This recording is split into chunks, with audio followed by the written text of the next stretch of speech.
People quite often want to do the paving themselves to try and save themselves a bit of money. This example here, you can really see some of the consequences of that. So you can see they've done the paving themselves. This is down the side of a house, so it doesn't really, you can imagine it doesn't really make a lot of difference what it looks like. It's more just to keep the dirt away from the house, which obviously makes sense. But if we look at the actual house, the paving itself, the thing to understand, a lot of people think paving's there just to stop our feet getting dirty, but it's actually there to protect the house. So if you look at this particular paving here, if you can get down low enough, it's a little bit wonky to say the least. Also, what it's actually meant to be doing is causing the water to flow away from the house. And there's definitely sections there where it doesn't slope away from the house. So potentially when it rains, the water might pool up and potentially could go towards the house. And what that means is it may have potential to undermine the footings of the house, which is, the danger with that is you might have cracking or a whole pile of issues down the track might happen because of resulting of that. The other thing to bear in mind is there's something else here you can see, which is a bit of a plastic, and you've probably noticed this before but not necessarily knowing what it's for. This thing here, this bit of plastic here, this is called damp-proof course. So it's actually there to, when it rains, the water's going to hit the bricks of the house, or in this case some render, and the water's going to slide down the side of the house because it's because it's a porous material. And what that means is it's going to slope down, and then it's actually going to hit that plastic, and then once it hits that plastic, it's going to come out of the plastic and then hit the pavers and then slope away from the house. So, which is all good. In this particular instance, if we look at what's happened down here, they've got the plastic slightly above the pavers, which in reality the building code says you has to be 50 millimeters or between 50 and 75 millimeters below that damp-proof course. So in this instance, it is actually higher than where it should be. Saying that, still better than otherwise, where it's just down here, you can actually see the pavers are actually higher than where the plastic is. So you can imagine then has the potential, if that builds up with water, the water might actually go above where the plastic is, and obviously the plastic's there to try and catch the water and then pull it away from the house. So you can imagine the issue associated with that. And then likewise here, the next door neighbour, you can see they don't actually have any pavers down the side of their house. They've just got dirt.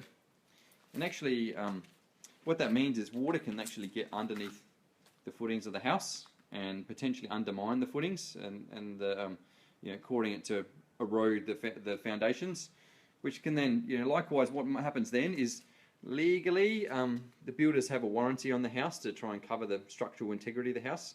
But if you haven't put pavers down the side of the house or concrete around the outside of the house, then you're not protecting the house as per you should. And if you haven't done it within 3 months, then they can then void their warranty. So it is not such a good thing. We talked about this one here is better because actually, the dirt is down lower than where that damp-proof course is. But then where they've got wrong is they haven't actually done their pavers, and likewise, they've got this build-up of plant over time. And there's going to be a couple of issues with that. Potentially, it could undermine the footings, and secondly, it could also can result in things. So the other reason why when we talked about it's between 50 and 75 mils below the damp-proof course, the bit of plastic down the side of the house. The other reason you want to do that is because termites don't like the light, and so when they're going to try and get into your house, they're going to come and build little tunnels to get into your house. So by having paving there, that's called what they call a physical barrier. So it's actually going to stop the termites getting through. Well, it doesn't stop them, but you'll be able to see them building their little tunnels trying to get into your house. So if you see that little tunnel there, then to call in the termite or pest inspector, and they'll come and get rid of the termites. When you've got the situation where you don't have any, you firstly haven't dropped it down 75 millimeters, and secondly you don't have any pavers, potentially the termites can climb into your house and you might not even know about it, and so it can cause a problem down the track. So you can see why it would have seemed like a good idea to try and do their paving themselves, or maybe not even do to try and save themselves a bit of money, but you can see down the track it's actually going to cause them potentially a lot more grief down the track and a lot more issues. So hopefully you can learn by this, and like I said, this isn't particularly uncommon, so I won't hold it too much against them, because it is pretty, as I see lots of houses, there's a lot of issues out there with similar sort of scenarios, but it's definitely something you need to look out for if you're purchasing a house, but also if you're building a house and you're thinking about doing stuff yourself, just to make sure you get it done right. So if you liked what I had to say, then click on the like button. If you haven't liked it, still click on the like button, because I really appreciate it.